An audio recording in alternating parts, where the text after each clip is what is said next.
안녕하세요. 수업 시작하겠습니다. 네, 반갑습니다. 접속 안 되면 안 하셔도 됩니다. 네. 오늘 주제가 글로벌 노트 사용법입니다. 글로벌 노트를 사용하기 전에 보이스 AI라는 제목으로 글로벌 노트 같은 음성을 텍스트로 바꿔서 저장하고 하는 그런 AI의 근본 원리가 뭔지 이런 걸 제가 먼저 설명을 좀 드리고 나중에 우리 조교님들이 글로벌 노트 활용법에 대해서 익숙하게 설명을 드리도록 하겠습니다. 그래서 이름을 보이스 AI, 그러니까 AI가 많은데 보이스가 그러니까 인간처럼 듣고 말하라 이런 제목으로 적었습니다. 우선 저를 잠깐 소개해 드리겠습니다. 저는 KT하고 SK텔레콤 연구소하고 공공기관에서 IT 쪽 한 35년 근무를 했습니다.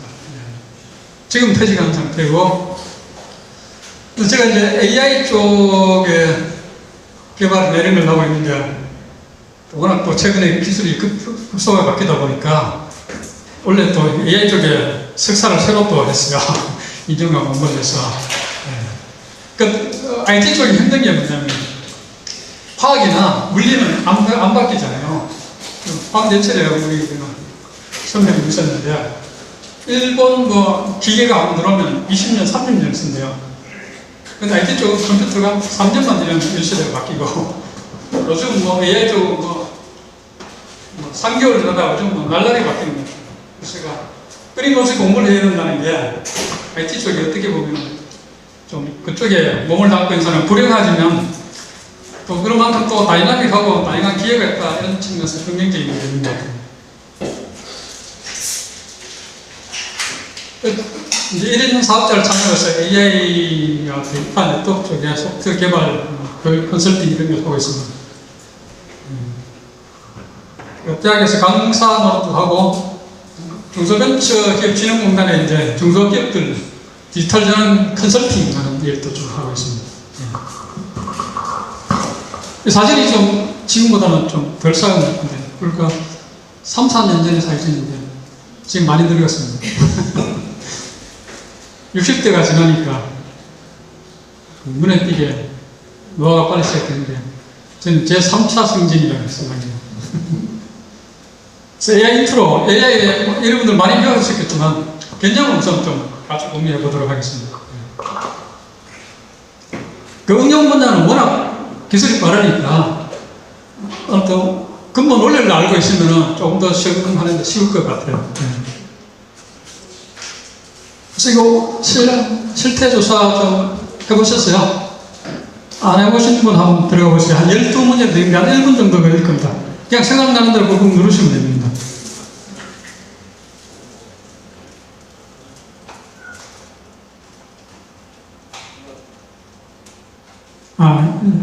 몇 분 해주셨네. 8분 나가주셨네요.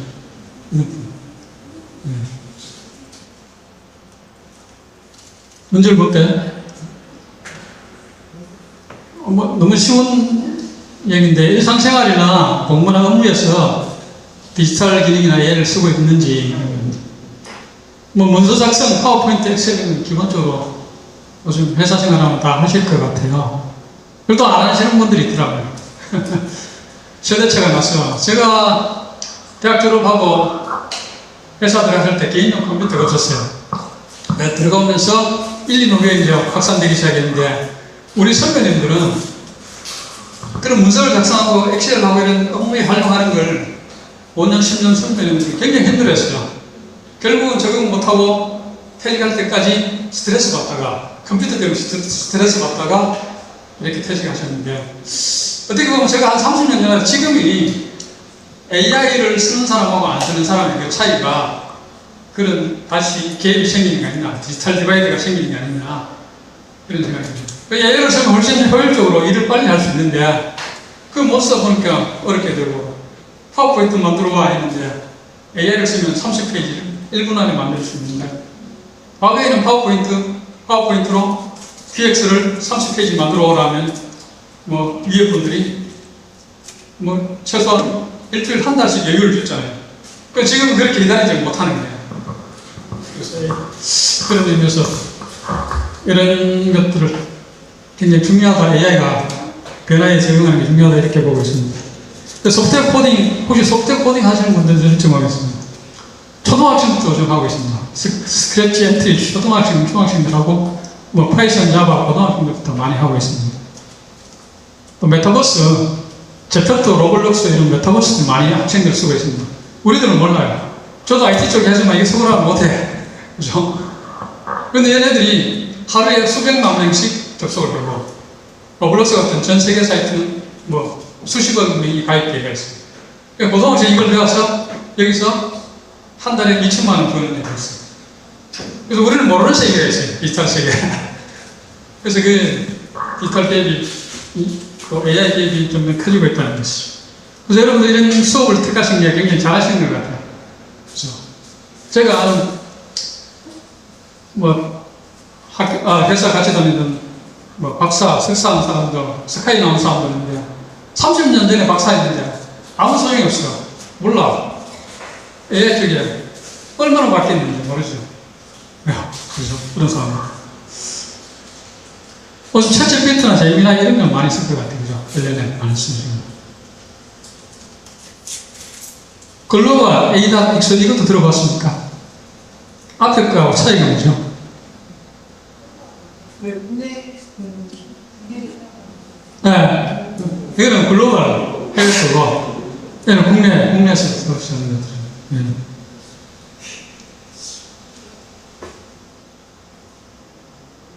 그래서 요즘 뭐 AI를 뭐 일상생활 정보 검색 구글 대체하려고 하고 있죠. 빠른 점이 뭐죠? 구글은 내가 키워드를 넣으면은 쭉 리스트를 주면 내가 원하는 걸 찾아야 되는데 AI는 내가 원하는 걸 찾아주는 거죠. 그죠? 알아주는 거죠. 그 창작, 뭐, 그림, 글씨, 이런 거.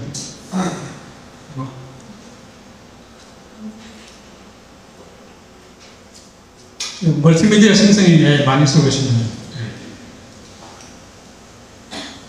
그래서 13번 응답했는데 한번 볼까요? 다 쓰고 있는 거죠. 100% 쓰고 있어요. 아주 뭐, 여러분 수준이 높은 편이라고 합니다. 그죠? 소프트웨어 코딩도 많이 하시는 거예요. 4분, 3분. 13명 중에 6분은 반 정도는 사용해 본 적이 없다. 코딩도 쉬워요. AI를 쓰면은 여러분들 뭐 일주일 만에 다 배울 수 있어요. 네. 네. 메타버스도 많이 쓰시네. 뭐 생각보다 저보다 더 많이 쓰십니다. 제페토를 많이 쓰시네요. 그렇죠?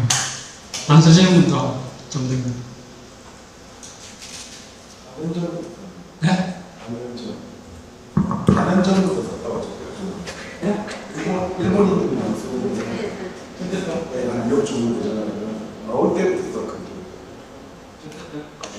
제가 볼 때 한국에서 만든 걸 알고 있는데 한국에서 일본인들이 많이 하고 7%에서 요즘 일본이 무조건 그 초등학생들 아주 많이 써요. 자기들끼리 이야기하는데 우리는 무슨 이야기인지 하는지 모르죠.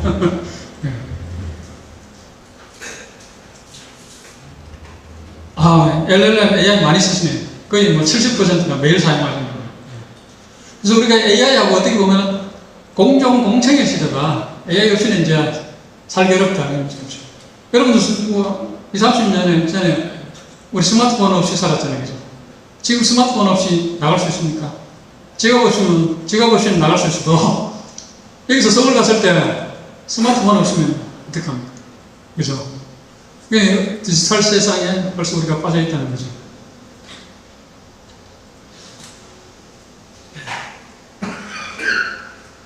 예, 굉장히 편리한 좋은 거죠. 예. 이미지 그림 생성도 많이 해보셨네요. 대부분 다 해보셨고요. 그죠? 역시 여러분들 이런 수업을 듣고 있으니까 관심이 많으니까 다른 평균보다는 높게 많이 쓰시는 것 같아요. 예. 영어가 어렵다, 예. 유로하고 차이가 많죠. 예. 저는 이제 개발을 하기 위해서 유로를 버릇을 쓰는데, 거의 뭐, 석박사급 한두 명을 데리고 있는 것 같아요. 예. 혼자서 할 수 있는 분이 많이 있는 것 같아요. 예, 굉장히 수준 높은 아이디어를 주신 것 같아요. 예. 제가 30분인데 이렇게 하고 30분 지날 것 같았어요. 30분 하고 1시간 반은 실습을 하게 되었어요. AI 여러분은 이제 많이 배우고 되었습니다. AI를 간단하게 한 줄로 표현하면, 한마디로 표현하면 뭐가 될 것 같아요? 정해진 답은 없어요. 그죠? 저는 이렇게 정리를 하고 있습니다. 인간의 뇌를 모험한 학교 프로그램이다. 이 얘기 좀 더 뒤에 가면서 또 하겠습니다. 그래서 우리 뇌가 하는 일이 뭐죠? 보고 듣고 느끼고 오감을 인지하고 또 학습 공부를 통해서 우리가 지식을 습득하고 판단, 풀어내는 걸 하는 거죠. 그러니까 창작도 하죠. 글쓰기 되는 뭐 이해도 많이 있겠죠. 근데 주요하게 이렇게 보면은 이걸 지금 AI가 다 하고 있어요. 그죠? 인간의 뇌를 모방한 소프트웨어 프로그램입니다.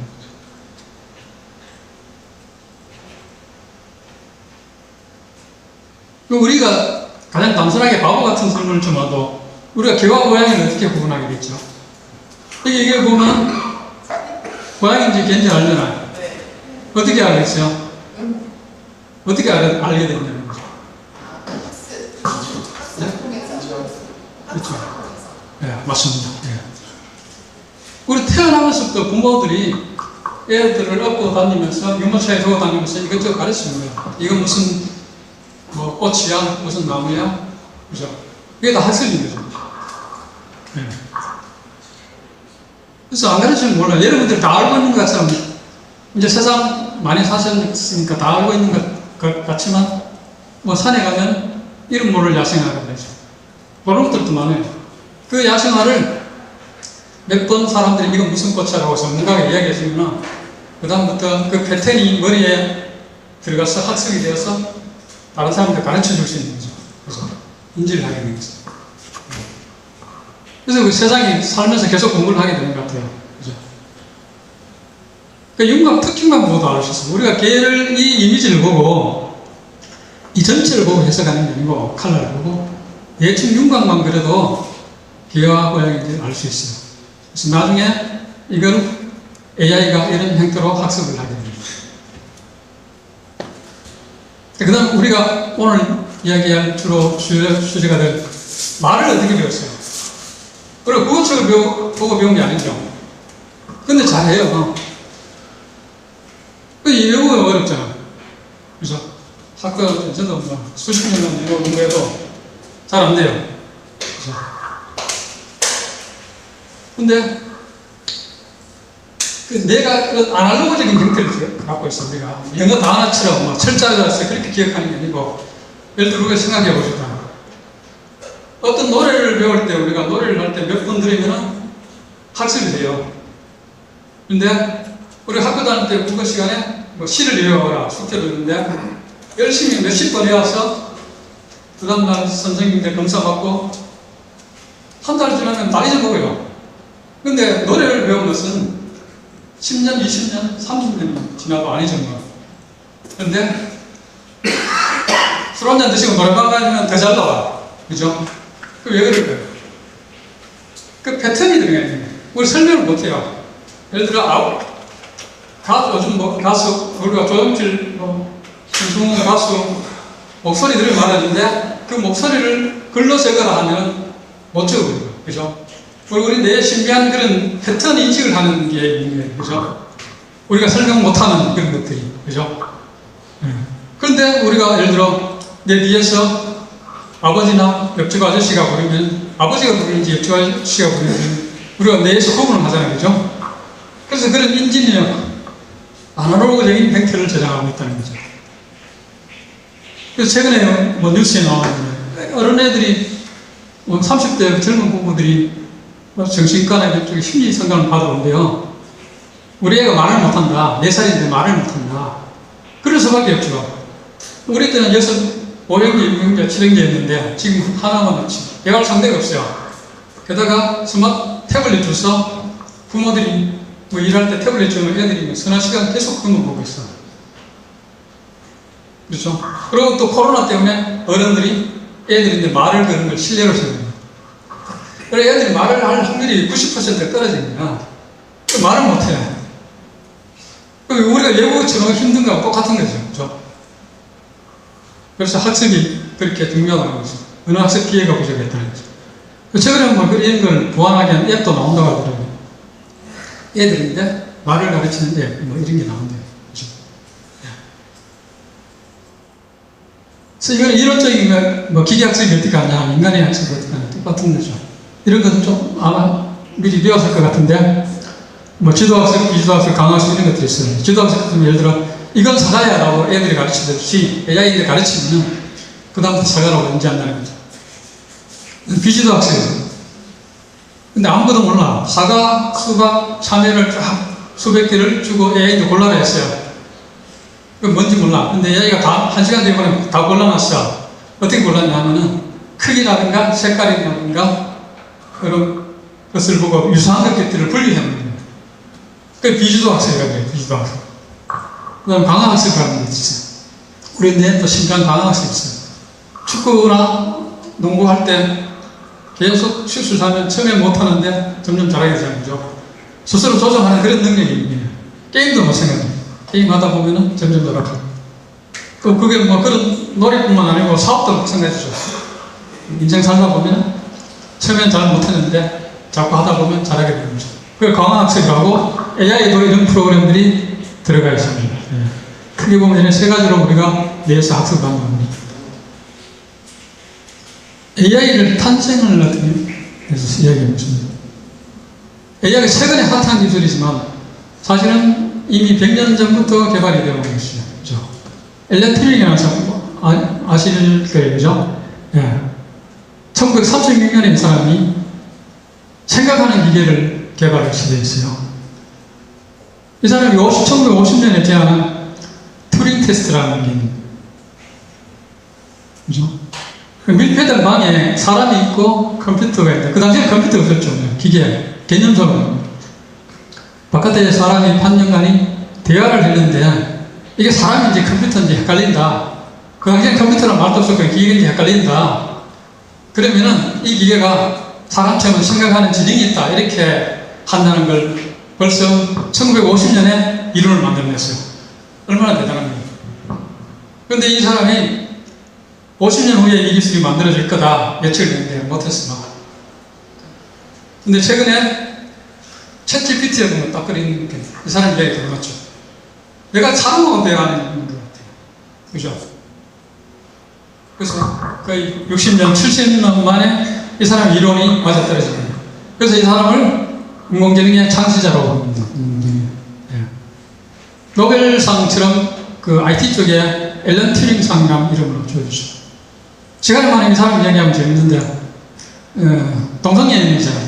그 당시에 엄청나게 뭐 영국 사람의 중범죄였는데 화학적 치료를 선택하고 하다가 그 화학적 약품 때문에 정신병을 앓다가 자살하게 되죠.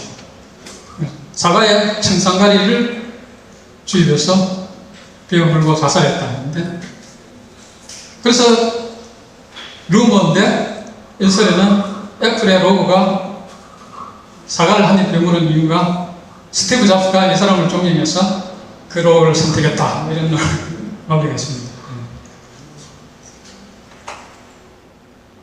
아티피셜 인텔리전스 AI라는 용어도 벌써 1955년에 만들어졌어요. 예. 대단한 거죠. 1955년 같으면 50년대 같은 우리나라가 어떤 상황이었어요? 6.25 전쟁 끝나고 뭐 청계천에서 먹고 살기 힘들 때 이 사람들이 이런 걸 생각하는 거예요. 대단한 거죠. 지금 우리가 이렇게 IT 쪽에 많이 따라잡고 있다는 것은 정말 대단한 노력들이죠. 이 당시에 컴퓨터가 뭘까요? 길이 15m, IBM에서 만든 마크1이라는 무게가 5톤이었어요. 진공관이죠. 요즘보다 성능도 한편하게 썼겠죠. 그죠? 네. 컴퓨터라는 계산하단 말이에요. 그죠? 산업화 이후에 미국 제너럴 모터스 자동차 공장에 자동차 만드는 인력들이 몇천 명, 몇만 명이 되는데 한 달에, 미국 사람 한 달에 2번 월급을 주잖아요. 월급 주는 인력만 해도 200명이 계산해야 돼요. 그래서 가장 처음에 응용된 데가 월급 계산하는데, 그래서 컴퓨터란 말이 생겼어요. 그 다음에 이제 인간의 뇌를 닮은 게 AI라고 그랬고, 생각하는 기계를 만들자 그런 취지에서, 그럼 뇌 신경체는 뇌가 어떤 건지 알아야 되는 거잖아요, 그죠? 예. 그 뇌, 우리가 뭐 잘 알고 계시겠지만 이런 뇌신경체부가 이런 외계인처럼 생겼어요. 이런 뭐 돌기들이 있고, 여기에 돌기들이 감각을 느끼고 이걸 판단해서 또 옆돌기를 열들고, 이걸 벌써 1880년에 유럽에서 만들어졌어요. 이런 거죠. 대단한 거죠. 그 이런 뇌세포가 1000억 개 정도 있고, 이 뇌세포들이 또 시냅스로 연결돼서 기억을 만드는 거예요. 한 개가, 뇌세포 한 개가 작용을 하는 게 아니고 수천 개, 수억 개가 모여서 기억을 만들어내는 건데, 이런 게 한 100조 개로 연결이 되어 있다는 것이. 지식이 하나 생기면 이런 시냅스들이 다 연결되는 거죠. 그래서 치매가 걸리고 우리가 나이가 들면 기억력이 떨어지는 게, 이런 뇌세포 간에 연결될 때는 화학 성분이 자꾸 약해지는 거죠. 우리가 근육이 약해지고 뭐 눈이 나빠지듯이, 나이가 들면 기가 막히듯이 어떤 뇌신경세포도 이렇게 자꾸 노화한다든지 이것들이 약해지니까 기억이 떨어지고 끄집어내기도 오래 걸리는 거죠. 근데 이걸 만들려고 사람들이 시도를 했는데 1943년에 워런 맥클레고 월터 피처라는 이 사람이 이론을 만들어냈어요. 아, 이렇게 만들면 된다. 뭐 여기 회로 설명하는 건 아니니까 이게 회로로 이렇게 만들 수 있다. 전기적 신호를 만들 수 있다. 이렇게 이 사람들이 연구를 했어요. 이 월터 피처라는 사람은 학교도 안 다니고 아주 뭐 수학 천재였는데 초등학교 때 벌써 대학 정도의 수학 실력을 갖췄대요. 근데 이걸 한 10몇 년 후에 누가 만들어냈어요. 퍼셉트로라는, 퍼셉트로라는 인지한다는 뜻이잖아요. 그죠? 그러니까 프랭크 로젠블레라는 사람이 이렇게 실제로 만들어버렸어요. 단일 뇌세포를. 그죠? 예. 그래서 난리가 난 거죠. 인간의 뇌를 만들었다. 그래서. 예. 근데 그런 단일 뇌세포는 사실은 거의 소용이 없었고, 지금처럼 인공지능이 활성화되면 우리가 딥러닝이라고 해서, 그죠? 딥러닝. 그러니까 이 이론은 2006년에 제프리 힌튼 교수, 토론토 대학에 있는 사람이 만들어냈어요. 그러니까 여러 가지 뭐 50년, 60년간 우여곡절 끝에 이 딥러닝 기술까지 왔는데, 그 두 번의 AI 침체가 되었죠. 빙하기로인데 끊임없이 연구를 해서 만들어서, 그래서 뭐 우리가 뇌가 시냅스로 연결된다 그랬잖아요. 그러면 어떤 것을 보고 즐겁다, 무겁다, 아니면 화가 난다 할 때 여러 뇌세포들이 연결되어서 판단을 하게 되는 거예요. 그와 같은 논리가 앞부분에 퍼셉트론들을 여러 개 연결해서 이런, 그러니까 뇌세포를 여러 개를 쌓았다, 딥하게 쌓았다 해서 딥러닝이라고 합니다. 그죠? 딥러닝 구조로 연결하는 겁니다. 그래서 이 사람이 이러면서 AI가 전 세계적으로 확산되기 시작합니다. 엄청나게 확산되기 시작하는데, 그게 이제 2010년부터죠. 그죠? 불과 한 10몇 년밖에 안 됐어요. 확산하죠. 그래서 이 사람을 딥러닝의 아버지라고 하고, 그 사람이 2023년 작년에 노벨 물리학상을 탔죠. 신기한 거죠. 화학상도 알파고 만든 AI 하는 사람이 데미스 커사비스라는 사람이 탔어요. AI 하는 사람이 물리학상하고 노벨 물리학상과 화학상을 탔어요. 그 무슨 의미죠? 물리학과 교수님들, 연구하신 분들, 수십 년간 여기 가서 엄청난 분들이, 유명한 분들이 계시는데, AI 하는, IT 하는 사람들이 물리학상을 탔어요. AI가 물리나 화학이나 전 분야에 걸쳐서 영향을 크게 주고 있다. 인간에게 굉장히 좋은 영향력을 끼치고 있다. 이렇게 노벨위원회에서 판단을 한 것 같아요. 예. 그래서 딥러닝 구조 그릴 때, 여러분들 뭐 AI 하시니까 몇 번 봤겠지만, 이렇게 히든 레이어, 언딩 레이어에서 뇌세포들이 여러 개 연결된 것처럼 구조로 이렇게 그립니다. 예. 그래서 AI가 어떻게 진화했는지 한 번씩 보도록 하겠습니다. 예. 인간의 뇌를 닮았다고 그랬잖아요. 그죠? AI가 할 수 있는 게 뭐죠? 인간처럼 볼 수 있는 거죠. 자율주행차가 카메라를 켜고 가면서, 또 아니면 CCTV에서 다 감시하고 있습니다. 인간이 보는 것처럼 판단을 할 수 있어요. 인간처럼 듣고 오늘 수업할 일이죠. 귀로 들을 수 있는 거죠. 인간처럼 또 말하고 할 수 있는 거죠. So, sometimes nothing happens, and sometimes everything happens all at once. 예. 소리.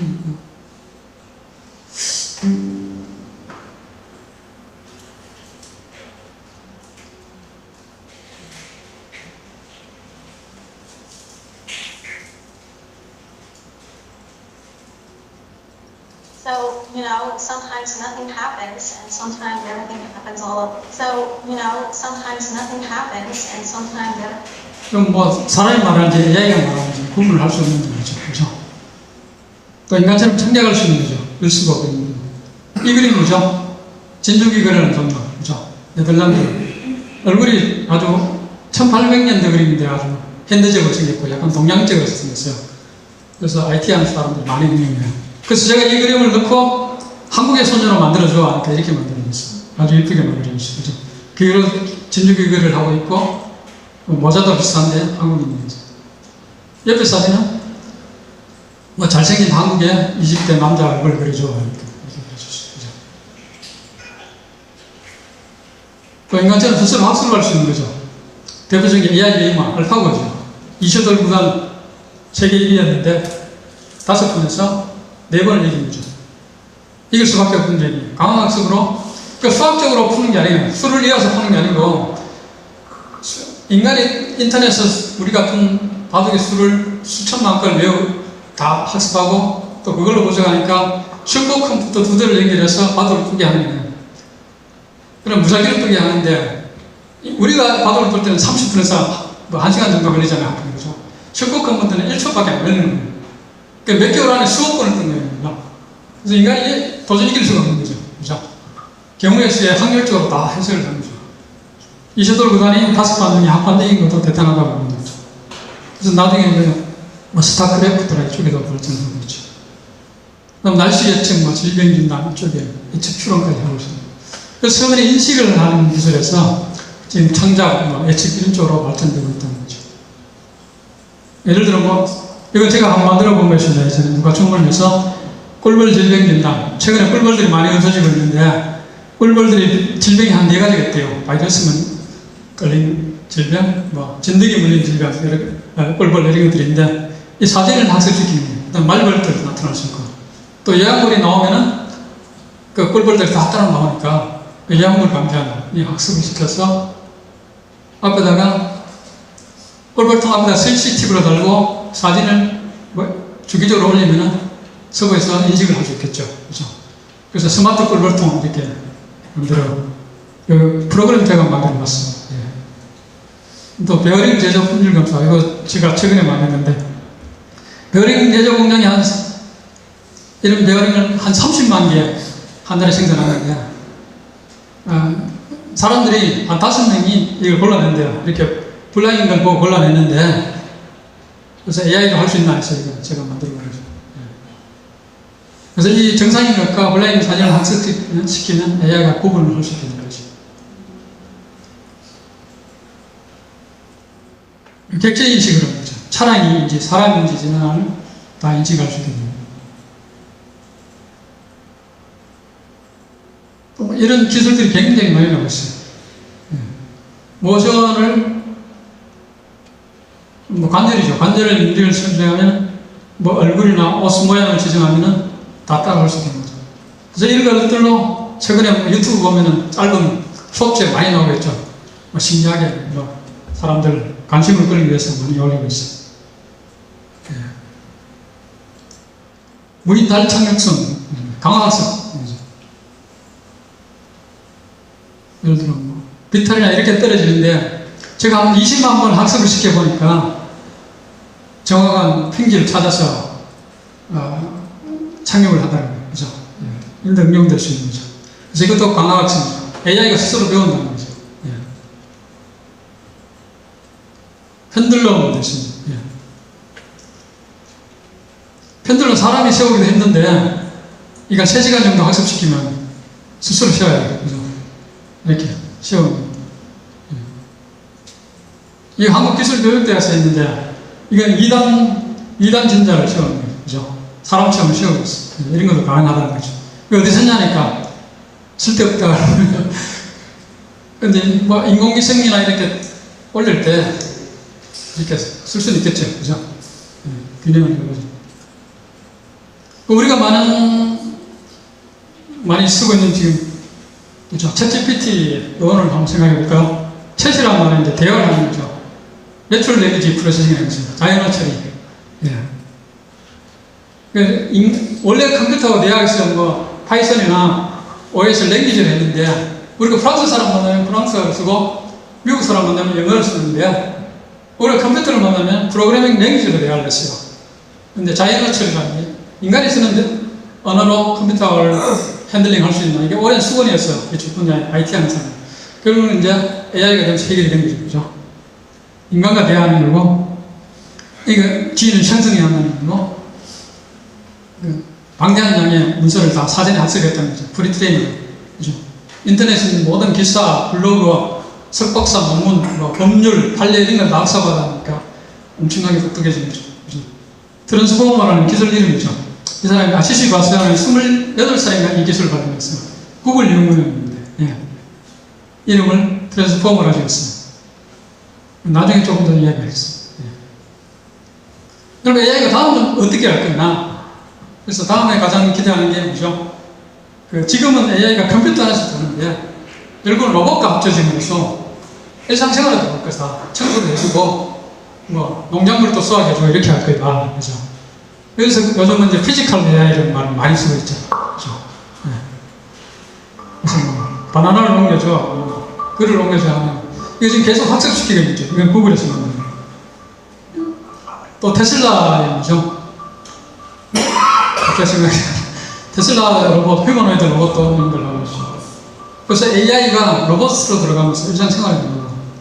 제 생각에는 한 몇 년 전하면 우리가 TV나 뭐 이런 가전제품 사듯이 집집마다 AI를 한 대 사지 않겠나 이런 생각이 듭니다. 그냥 편하니까 청소해주고 요리해주고.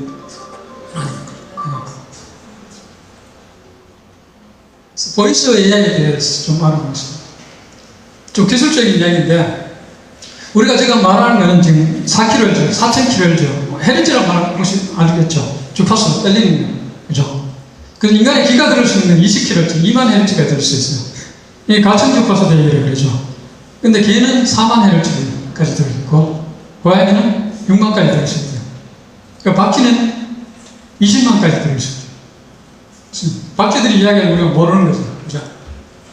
바퀴들이 초음파, 음파를 쏴서 방향을 바꿔요. 눈을 나쁘는 거. 어근 길에 턴지, 진단 이런 거 있는데, 얘는 오디오 주파수가 있다는 것이고, 그러니까 이 오디오 주파수를 이제 우리가 결국 글로벌 노트에서 우리가 내가 말하는 걸 텍스트로 바꿔줘야 되는 거잖아요. 그죠? 어떻게 바꾸냐는 거죠. 예. 노래를 하고 있다, 말을 하고 있다. 그 마이크를 통해서, 뭐죠? 음파가 전기신호로 바뀌는 거죠. 그 샘플링을 해요. 1초에 8, 디지털을 해야 되잖아요. 1초에 8,000번 팍 자르는 거예요. 자르고, 높고 낮은 음파가 있으니까, 높이가 있으니까, 그걸 또 8비트, 16비트, 16단계, 18단계 이렇게 자르는 거예요. 그죠? 그 다음에 또 이러다 보니 데이터량이 너무 많아요. 그래서 압축 기술로 쓰는데. 우리가 소리 뭐 MP3, 뭐 노래, AAC, 우리가 음악 들을 때 이렇게 이런 이야기 나오잖아요. 그죠? 그래서 이런 것들이 엔코딩, 압축된, 디지털에서 압축된 기술이다. 이렇게 봅니다. 디지털 신호, 우리가 전화를 통화할 때도 이렇게 디지털 신호가 나가는 거죠. 그죠? 예. PGM 신호를 하는데 이제 8000 곱하기 8하면 8860, 64kbps로 나가는 거죠. 64k가 나가는 거죠. 근데 여기서 이게 이제 1940년대 벌써 상용됐어요. 그래서 이제 텍스트를 추출하는 건 굉장히 어려운 거죠. 그죠? 그래서 오랜 기간 쓰다가 뭐 HMM, GMM 이런 확률 모델로 쓰다가 최근에 이제 딥러닝 하면서 음성 인식이 잘 됐어요. 그래서 제가 이제 휴대폰 앱하고 연구소에 있을 때는 뭐 스마트폰으로, 휴대폰으로 전화 걸어서 할 때 말하는 전화, 뭐 우리 집 그래서 이런 뭐 이름 넣고 하면 짧은 건 됐어요. 근데 긴 문장 인식이 못했죠. 이제 그런 이제 최근에 이제 딥러닝이 되면서 우리 긴 문장도 학습할 수 있는 엄청 발전한 거죠.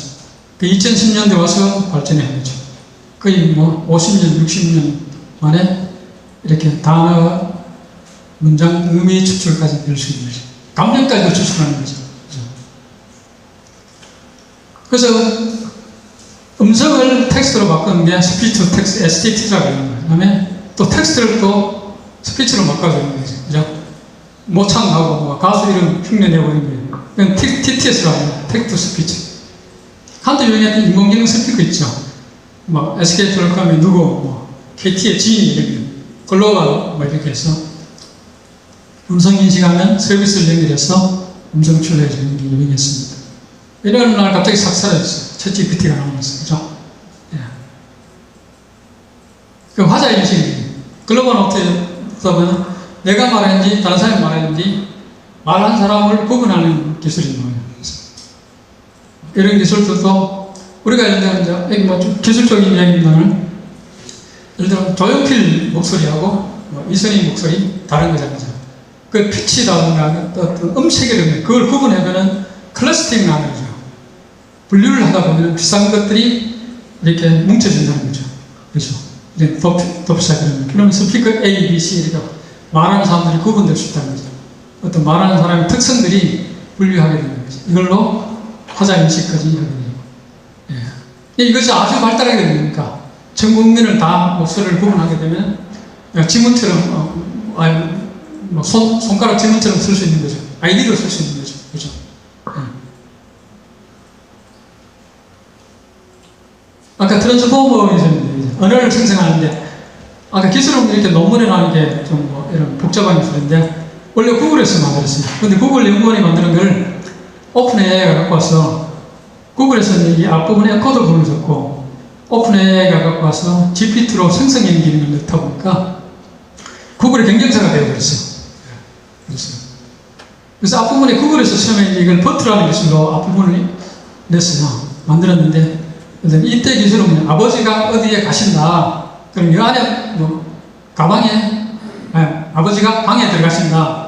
이런 단어 적절한 걸 찾는 위치였어요. 예. 근데 이 뒷부분에 생성 기능이 있어요. 그러니까 구글이 이걸 놓친 거지. 생성 기능이 뭐냐면 아버지는 잘생겼다. 이런 말이 확률적으로 올 수 있다는 거예요. 근데 아버지 보고 예쁘다는 말은 인터넷에 없어요. 그죠? 아버지 보고 예쁘다는 사람은 거의 없잖아. 인터넷에 그래요. AI가 그런 확률적으로 다 공부를 한 거예요. 아버지란 말 뒤에 뭐가 올까? 꽃이란 단어 뒤에는 뭐가 올까? 확률적으로 하는 거예요. 그래서 우리가 AI가 창작한다는 말하는데 사실은 창작이 아니에요. 우리 인간들이 쓴 걸 다 모아서 거기서 확률적으로 가장 높은 거를 갖고 시를 만들어주고 뭐 글을 쓰고 이렇게 해주는 거죠. 그래서 뒷부분이 트랜스포머 뒷부분이 어떤 생성 기능이 있었다. 이러면서 챗GPT가 뒷부분을 썼어요. 그래서 전 세계적 부분을 주는 거고. 이걸 만든 사람이 이 기술 이름을 트랜스포머로 했는데 2017년에 인도 사람이 만든 건데 그러니까 구글 연구원 인도인이죠. 아마 이 당시에는 뭐 트랜스포머라는 영화 시리즈가 유명해서 만들었을 것 같아요. 그런데 지금 세상을 바꾸고 있어요. 그죠? 어쨌든 뭐 그걸 예상을 했는지 몰라도 세상을 트랜스포머하고 있어요. 예. 그래서 마이크로소프트 최근에 나온 대화를 신경 AI에서 아까 보던 것 같은데 If you plan to go for a run and 그래서 you don't 보면은 have enough time to do a full run, do 얼굴 표정, 뭐 글만 읽는 거 아니고 표정과 감정과 이런 시선을 그 문장의 내용에 따라 다 자기가 인식을 하는 거죠. 그전에는 표정을 이렇게 하라, 감정을 이렇게 쓰라 따로 다 그 메타데이터를 넣어주는데 그 글만 보고 문맥을 파악해서 AI가 직접 다 감정까지 써서 이야기해 줄 수 있다는 게 굉장히 획기적인 거죠. 그래서 지금 뭐 유튜브 1인 창작 시대라지만 곧 얼마 있어 개인 영화 시대 내가 영화를 만들 수 있어. 한 2시간짜리 영화는 만들 수 있을 것 같아요. 그래서 제가 만들고 싶은 건 제가 20대 때 뭐 좋아하던 여자 배우들을 학습시켜서 시나리오를 현대 시나리오를 하면서 영화를 만들고 싶다. 이런 게 가능하겠죠. if you plan 그래서 이런 사례로 아바타에 아나운서들이 많이 나오죠. 안녕하세요. 앞부분에 제가 만든 사진을 넣어서 여러분의 했는데 공부에 많은 도움이 될 거예요. 이것도 벌써 1년이다 보니까 아주 어색해요. 최근에 자연스럽게. 이 용도는 어디다 쓸까요? 그러니까 기업들이 쓰는 데가 많이 있어요. 그죠? 그래서 내가 외국에 글로벌로 물건을 팔고 싶은데 홍보자를 만들고 할 때 이렇게 많이 쓰고, 그전에는 수천만 들었죠. 배우 섭외하고 뭐 찍고 이렇게 하려면, 동영상 찍고 하려면, 그죠? 예를 쓰면은 거의 뭐 공짜로 할 수 있어요. 그죠? 예, 용도가 많이 있어요. 뮤직에서 많이 해봤을 건데, 음악 생산하는 사이트도 많이 있죠. 그죠? 그래서 이거 제가 만들어 본 거고, 루디와 연합 순호를 많이 쓰는 것 같아요. 그죠? 우리가 이제 보이스나 오디오 처리 기술 활용 서비스가 어떤 게 있을 것 같아요? 시간이 좀 같이 토론하고 하면 좋은데, 짧게 제가 금방 지나가겠습니다. 오늘 할 이제 글로벌 노트의 화자 연습입니다. 회의록 작성이거든요. 세계 다양한 실시간 통화가 되겠죠. 그죠? 내가 이탈리아 사람하고 통화해서 호텔 예약하고 싶다. 뭐, 아프리카 사람하고 뭐, 실시간 대화를 하는 거죠. 중간에 서비스 바꿔주면 되니까, 그죠? 예. 뭐, 서로 질병 진단하는 거 많이 하고 있어요. 당뇨를 진단한다는 이런 거. 보이스 사운드 인식, 지능형과 안정감 중에 CCTV에 마이크를 달아서 뭐 사람의 비명소를 듣고 안정감 중에됐다. 또 공장 같은데 기계의 어떤 소음을 듣고 기계 고장이 났다 이렇게 인식할 수 있겠죠. 예. 그래서 오늘 글로벌 근데 계략적으로 이렇게 크게 네 단계입니다. 음성 인풋, 그러니까 내가 말을 하든가 아니면 녹음된 파일을 올려서 텍스트를 추출하는 거. STT죠. 발화자 구분, 아까 앞에 말씀드렸지만 발화자를 구분하고 하이라이트 추출이나 자동화 이런 데 AI들이 많이 들어간 거죠. 곳곳에 AI가 들어가 있어서 사실은 거죠. 회의록 공유하고 PDF를 제작하는 이런 형태로 수업을 하게 될 것 같습니다. 그래서 이 DM은 그 조개들이 혹시 저는 뭐 계략적인 AI에 대해서 맞춰서 거기 질문이 있을 수 있습니까? 시간을 너무 많이 잡은 것 같은데 괜찮아요? 예. 글로벌 노트 진행하시죠.